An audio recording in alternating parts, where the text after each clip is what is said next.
Hey guys, if your car's not turning on, it's making like this flashing stuff, or maybe it's not turning on at all, it might be your battery, and it might be just because it's not tight enough, alright? These connectors are not tight enough to your battery, or they could just be dirty, and that's most likely that's the case.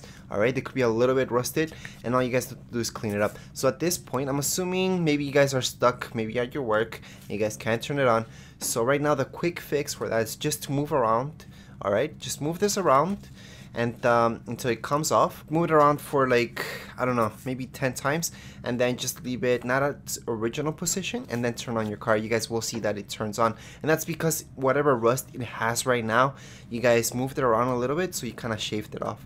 So this should work. If not, you guys will have to clean it.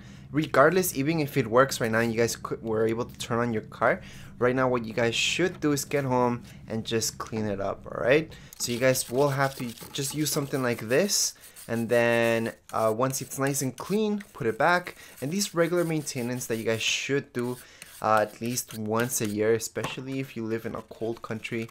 You guys will probably need to do this maybe twice a year. Alright, and if your battery just doesn't want to collaborate, maybe it's a 5-year-old battery, then it's maybe time to get a new battery. Alright, usually it's 5 years, but for most of you, maybe it's just a year old or 2, or even 3. You guys are still probably good, so just clean it up and you're ready to go. If it's still not turning on, then it's not your connectors. It might be that your battery just died, completely died. So you guys could charge it up, you know, hook it up to another car and charge it up like that, and then you guys can get running.